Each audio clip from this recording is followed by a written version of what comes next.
네, 안녕하세요. 무속중대조사입니다. 전 시간에 이어가지고 기간과 기한의 개념의 연속적인 그런 내용들을 한번 구체적으로 알아보는 시간을 갖도록 하겠습니다. 자, 전 시간에는요, 가장 그런 기본적인 내용들을 간략하게 말씀을 드렸는데, 자, 이것은 이제 구체적으로 세부적인 그런 내용입니다. 세부적인 내용. 자, 이것이 어떻게 적용되고 어떻게 각기 다른지 그 개념을 한번 보도록 하겠습니다. 제척기간과 소멸시효. 자, 이거는 굉장히 중요한 내용입니다. 굉장히 중요한 내용인데, 자, 이 내용은 제가 누누이 강조하지만, 과세관청이 하는 일은 크게 두 가지로 나눠집니다. 첫 번째는 뭐냐면, 세금을 부과하는 것. 그리고 그 부과된 세금을 납부하지 않았을 때, 어떤 식으로 이것을 강제적으로 징수할 것인가.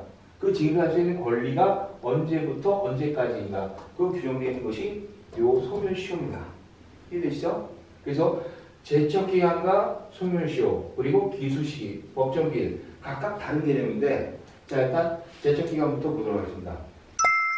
이 제척기간이라고 하는 것은요, 세금을 내달라고 고지서를 보낼 수 있는 그 기간, 요거를 제척기간이라고 하는데, 다른 말로 얘기하면 이 제척기간은 납세자가 혹시라도 나한테 고지가 된 것이 잘못된 경우에는 이거를 고쳐달라고 요구할 수 있는 그런 기간이기도 합니다. 제척기간은 전 시간에 이은 거니까 법인세, 부가세, 그 다음에 종합소득세. 자, 세목은 뭐 여러 가지가 있지만 가장 일반적인 경우 세 가지를 놓고 본다면, 자, 법인세는요, 1월 1일부터 12월 30일. 요거 확정된 거 아닙니다. 법인이 임의대로 설정할 수 있지만 대부분은 1월 1일부터 12월 30일까지를 사업연도를 하기 때문에 이때가 과세기간이라고 보시면 되고, 자, 이때로부터 3개월이니까 3월 31일까지 법인에 대해서 신고하고 납부하도록 되어 있습니다. 자, 여기서 한 가지 보셔야 될 게 뭐냐면, 이 신고 납부 세목이라는 건 무슨 내용이냐면, 국가가 1, 2기 세금에 대해서 관여할 수 없으니까 일단 납세자한테 네가 알아서 세금을 신고하고, 신고를 하면 그대로 인정을 하겠다, 확정력을 부여해주겠다라는 세목이 신고납부 세목입니다. 근데 정부 부가과세 세목이라는 건 뭐냐면, 당신이 일단 신고를 해 하고 결정은 내가 하겠다, 확정력이 부여되지 않은 세목이 정부 부가과세 세목입니다. 자, 이때 법인세, 부가세, 이건 뭐예요? 신고납부 세목입니다. 신고납부 세목. 즉 1월 1일부터 12월 31일까지 과세기간에서 다음 연도 3월 31일까지 신고를 하고 납부를 하도록 규정이 되어 있어요. 확정적으로 부여합니다. 그런데 만약에 이때까지 신고도 안 하고 납부도 안 한다면, 그러면 이 다음 날이죠. 4월 1일부터 국가가 결정해서 세금을 부과할 수 있다. 무엇에 의해서? 이 제척기간에 의해서. 그래서 신고 납부 세목은 신고 납부 기한 종료의 다음 날부터 제척기간이 기산이 되는 겁니다. 이해되시죠? 신고 납부 세목은 요 제척기간 자체가 요 기간의 다음 날부터 기산이 된다. 자, 부가세도 마찬가지예요. 부가세 1기만 예를 들어 본다면 1월 1일부터 6월 30일까지에 대해서 7월 25일까지 세금을 신고해야 되는데, 만약 이때까지 신고를 못하게 된다면 7월 26일부터 제척기간이 기산이 되는 겁니다. 제척기간이. 그럼 제척기간은 얼마냐? 원칙적으로는 5년입니다. 5년. 자, 그런데 무신고를 했어요. 신고를 했는데 신고를 안 했다. 그러면 신고를 해야 되는 날의 다음 날부터 7년입니다. 7년. 자, 신고를 했어요. 신고를 했는데 알고 보니까 사기든 기타 부정한 행위를 통해서 신고를 했어요. 그리고 신고를 안 했지만 나중에 보니까 이 사람이 범칙행위와 관련된 사기든 기타 부정한 행위라는 것이 밝혀졌다고 한다면, 그때는 제척기간이 10년이 적용이 됩니다. 10년. 자, 그래서 법인세, 부가세, 종합소득세 모두 신고를 해야 되는 날의 다음 날부터 기산하는 겁니다. 이게 굉장히 중요한 거예요. 자, 근데 종합소득세는 약간 개념이 달라요. 개념이 다른데, 자, 이거는 원칙적으로 정부 부가과세 세목입니다. 정부 부가과세 세목이지만 신고 의무는 적용이 된다는 얘기예요. 신고 의무. 자, 그래서 여기에는 양도소득세가 들어가요. 양도소득세가. 종합소득세 내에 양도소득세가 있는 겁니다. 이걸 우리는 분류과세라는 말을 표현하는데 종합소득세는 1월 1일부터 12월 31일까지 기간이 돼서 다음 연도 5월 31일까지 신고를 하도록 되어 있어요. 마찬가지로 이것도 이때까지 신고를 안 하게 되면 6월 1일부터 제척기간이 적용이 되는 겁니다. 그래서 이때는 무슨 말을 표현하냐면 자, 정부가 이때까지 신고를 해라 라고는 안 했어요. 안 하게 되면 납세자가 안 했기 때문에 정부가 결정합니다. 그래서 뭐라는 말을 표현하냐? 결정이란 말을 써요. 결정. 자, 신고를 했는데 신고 내용이 잘못했어. 그럼 뭐라고요? 경정. 고친다는 얘기예요. 고친다. 신고를 해야 되는데 신고를 안 했어. 그러면 4월 1일부터 제척기간 이때부터 기산해서 국가가 결정을 하겠다는 거야. 신고를 안 했으니까 언제? 7년 동안에 뭐 언제까지 해야 되냐? 그런 건 없어요. 요 7년 되는 기간 내에 아무 때나 결정하면 되는 거야. 아무 때나. 그래서 신고를 안 했으니까 신고한다면 또 1년 해야 되는데 6개월 그런 규정은 없습니다. 요때까지만 하게 되면 된다. 자, 어찌됐든지 자, 경정을 하고 결정을 하고 저렇게 기간이 지나는데 문제는 왜 양도소득세가 문제라는 거예요. 양도소득세가. 왜? 양도소득세에 대해서는 예정신고가 있어요. 예정신고. 예정신고 왜 하겠습니까? 세금 빨리 내야지 국가가 좀 걷어들이면 세수로 쓸 수가 있으니까. 자, 그러면 자 2020년 5월 4일 날 집을 팔았어요. 그럼 양도세 언제까지 신고합니까? 요 달에 요 달에 말일부터 기산해 두 달이에요. 그러면 6월, 7월 31일까지 신고하면 돼요. 그럼 사람들이 뭐냐? 내가 요때 팔았으니까 요때까지 예정신고를 해야 되고 그러면 제척기간은 요 날에 다음 날인 8월 1일부터 기산하는 게 아니냐 라고들 생각을 많이 해요. 그렇지 않습니다. 양도소득세는 종합소득세에 들어가는 거기 때문에 다른 종합소득세하고 함께 정리하는 거예요. 그래서 뭐라 그러냐 5월 31일까지 신고하는 건 확정신고란 말을 표현해요. 확정신고. 이거 예정신고입니다. 예정신고. 따라서 자, 이렇게 내용을 이제 체납 내역이라든지 과세 내역을 쭉 보다 보면 귀속연도가 나오고, 그 다음에 언제 세금을 부과하는 연도가 나옵니다. 부과연도가 나와. 자, 그랬을 때, 이거 어찌됐든 간에 이거 혹시 요날 팔았으니까 결국 예정신고를 요때하고, 요때부터 제척기간이 적용되는 것이 아니냐라고 생각하는데 아니라는 얘기입니다. 양도는 확정신고일인 다음 연도 5월 30일에 다음 날부터 무조건 기산하는 거예요. 그러다 보니까 어떻게 됐어요? 기간이 상식적으로 내가 생각하는 것보다 1년 정도 차이 나는 경우가 굉장히 많습니다. 그래서 어떤 분들 그런 얘기합니다. 아니 분명 무신고일 때는 제척기간이 7년인데 7년 지난 거 아닙니까? 그러면 7년 지난 세금 이렇게 고지할 수 있어요? 라고 물어보시는 분들이 있어요. 그건 뭐냐? 직접 판 날을 기준으로 해가지고 제척기간을 기산하다 보니까 그런 착오가 나오는데 이거는 예정신고이기 때문에 어찌됐든지 양도소득세는 종합소득세에 포함이 되는 그런 세목이기 때문에 전체 종합소득 기준으로 판단해야 된다. 따라서 종합소득세 신고 납부기한인 5월 31일이 다음 날부터 기산해서 제척기간을 적용됩니다. 그러다 보니까 기간이 어떻게 된다고요? 일반적으로 생각하는 것보다 길어질 수밖에 없다. 네. 자, 소멸시효라는 것은 뭡니까? 소멸시효는 국가가 권리를 많이 분행사했다는 얘기예요. 왜? 세금을 강제적으로 징수할 수 있는 그런 권한을 부여를 해줬는데 그 기간 내에 권리 행사를 못하게 되면 그 권리를 소멸시키겠다는 겁니다. 이 소멸시효는 5년 또는 10년이에요. 그렇죠? 그 금액이 체납 금액이 5억 원에 미달할 때는 5년, 체납 금액이 5억 원을 넘을 때는 10년. 자, 이렇게 되는 겁니다. 자, 이때 소멸시효 기간이 언제일까요? 언제일까요? 세금을 징수할 수 있는 날로. 세금을 징수할 수 있는. 세금을 징수할 수 있는 날이 언제예요? 법인세 같은 경우에 3월 31일까지 신고하고 납부하도록 돼 있어요. 신고하고 납부하도록 돼 있는데 만약 신고 납부 안 하겠다면 그럼 국가는 4월 1일부터 세금을 내세요라고 고지서를 보낼 수 있어요. 그럼 이게 뭡니까? 세금을 징수하는 의미죠. 그렇죠? 요 날로부터 5년 내지 10년이 적용된다는 겁니다. 물론 이제 시효는 고지가 되고 뭐하고 하면 중단의 사유는 중단되기 때문에 기간 계산을 같이 해야 되지만 자, 원칙적으로는 국가는 징수할 수 있는 날로부터 기산해서 5년 내지 10년이 적용된다. 그 기간 개념입니다. 자, 두 번째 기수시기가 나옵니다. 기수시기가 뭐예요? 기수시기가. 기수시기. 자, 기수의 반대말은 미수입니다. 미수. 미수.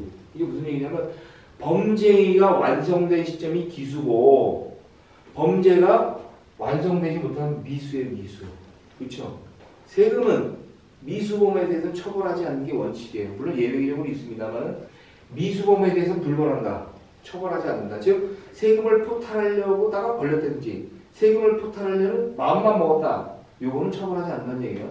자, 근데 실질적으로 세금을 포탈한 게 확정됐어요. 이 사람 세금을 포탈했어. 그럼 이게 뭐하고 연결이 되냐면 나중에 공소시기하고 연결이 돼요. 그렇죠? 공소시기. 즉 공소시기는 이 사람이 기수시기가 완성된 시점부터 기산해서 공소를 제기할 수가 있는 겁니다. 그렇죠? 이 공소시기하고 연결되는데 기수시기가 나온다. 그러면 이 기수시기도 마찬가지 두 가지로 나눠져요. 신고납부하는 세목과 정부 부과하는 세목이 나와요. 요거는 신고납부 세목이야. 신고납부 세목.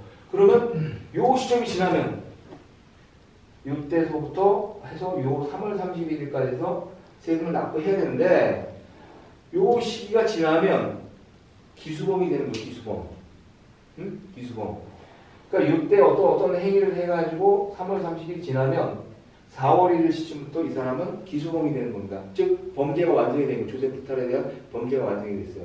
그러면 이 시점을 기준으로 해서 어떻게 되냐면 국가는 세무서는 검찰에 이 사람을 고발할 수가 있어요. 처벌해달라고.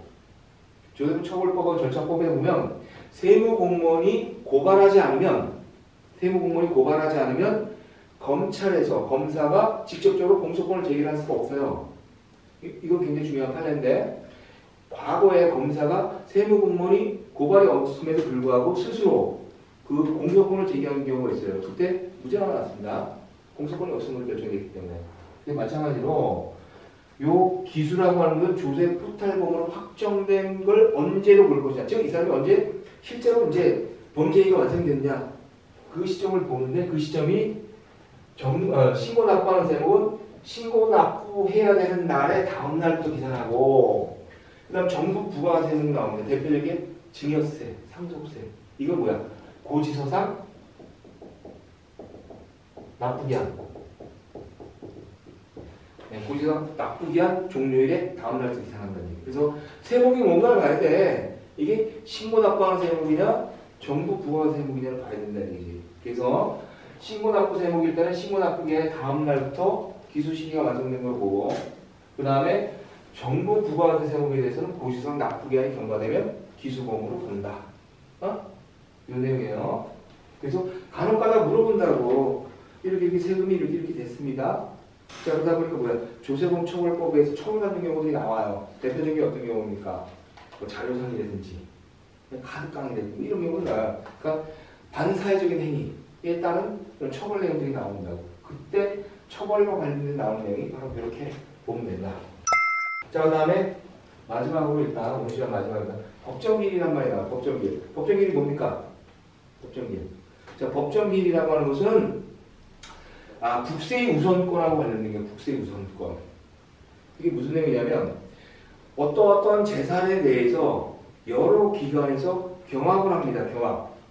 즉 예를 들면 아파트가 압류가 됐는데 아파트가 압류된 압류권자 또는 근저당권자 이해관계자를 놓고 보니까 세무서도 있고 개인 사채권자도 있고 그리고 근로자들 임금을 못 받아서 압류한 경우도 있고 자 여러 가지 경우들이 나와요. 그때 누구부터 배당금을 줄 것이냐 공매를 해가지고 그 매각대금이 나오면 누구한테 먼저 변진해 줄 것이냐 그때의 판단 기준이 법정기일입니다. 법정기일. 자 물론 그 공매를 하게 되면 그 매각 대금을 배분하는 순서가 나와요. 그 순서가 첫 번째는 그 매각에 직접적으로 노력을 한 자산관리공사에다가 체납처분비라는 명목으로 수고비를 먼저 주고 그리고 그 다음으로는 근로자의 임금채권과 관련해서 는 3개월간의 그 임금채권 세지금하고 그리고 소액 2차 보증금에 대해서 1순위는 높습니다. 그리고 국세와 지방세는 동순위예요. 자, 공과금은 국세보다 미친 겁니다. 순위 자체가. 그래서 의료보험과 의료보험 체납과 그 다음에 국세가 서로 경합을 하게 되면 국세가 설사 압류가 늦게 됐다 하더라도 국세가 우선권입니다. 전제는 그 공과금의 체납 처분 및 가산금은 그게 우선이에요. 순서가.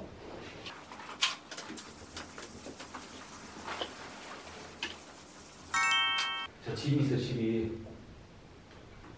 집이 있는데, 자, 이 집을 보니까 여러 군데에서 압류 또는 권리가 행사가 되고 있어요. 그래서 어떠한 사유에 의해서 이 건물이 경매 내지 공매로 처분되게 됐습니다. 처분이 됐어. 그러면 여기서 말하는 이 공매 대금을 어떤 식으로 배분할 거냐. 그렇죠? 응?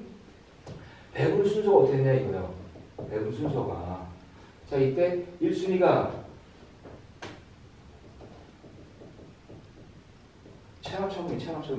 체납처분비는 공매를 주관한, 경매를 주관한 그 기관이 직접 비용이라서 먼저 가져가는 겁니다. 두 번째는 뭐냐면 소액 임차 보증금하고 그 다음에 3개월간의 임금 채권. 이것이 2순위입니다. 3순위.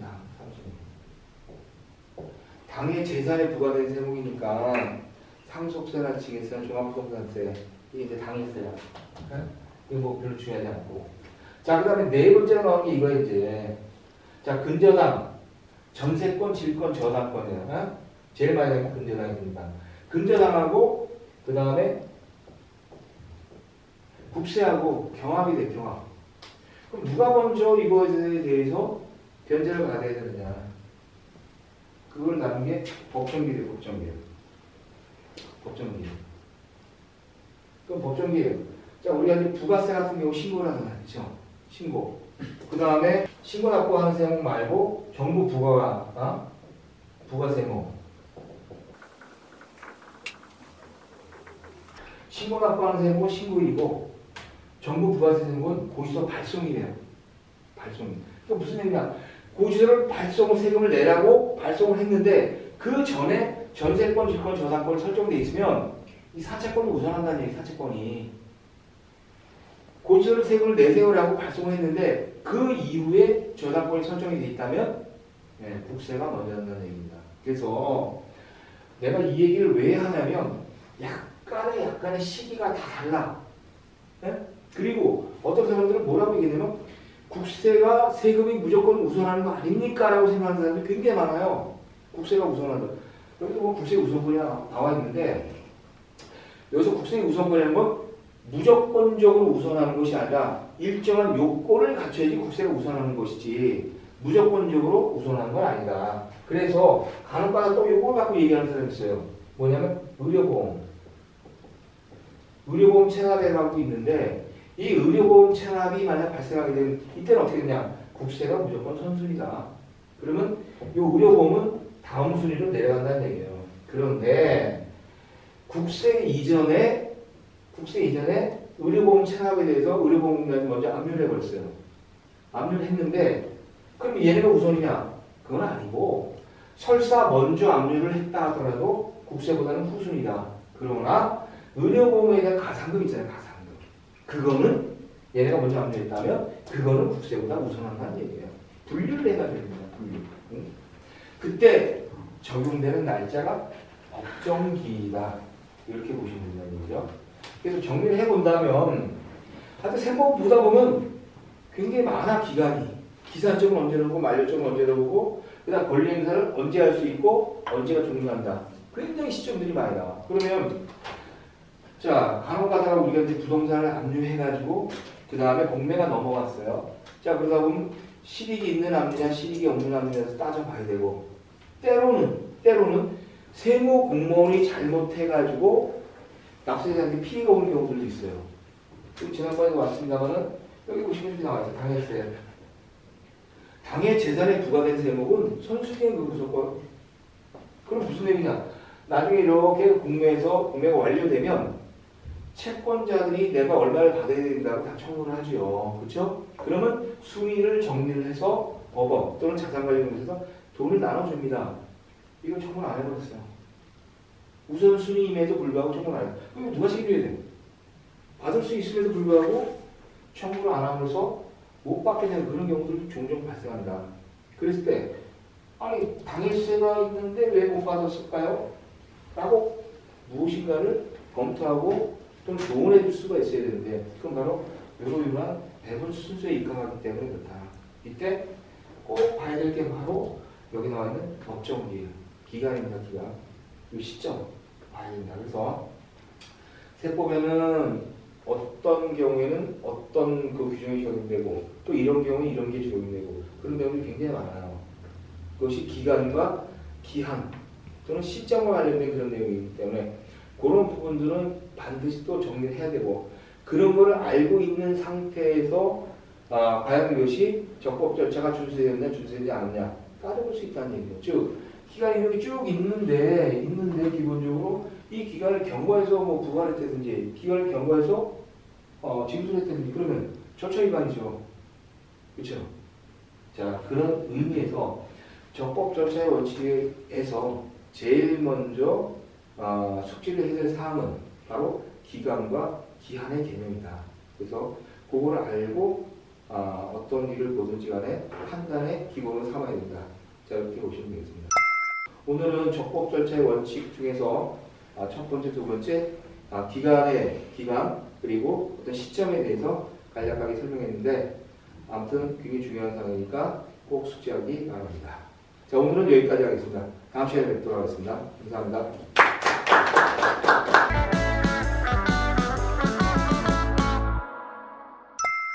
맞다. 알람 설정까지.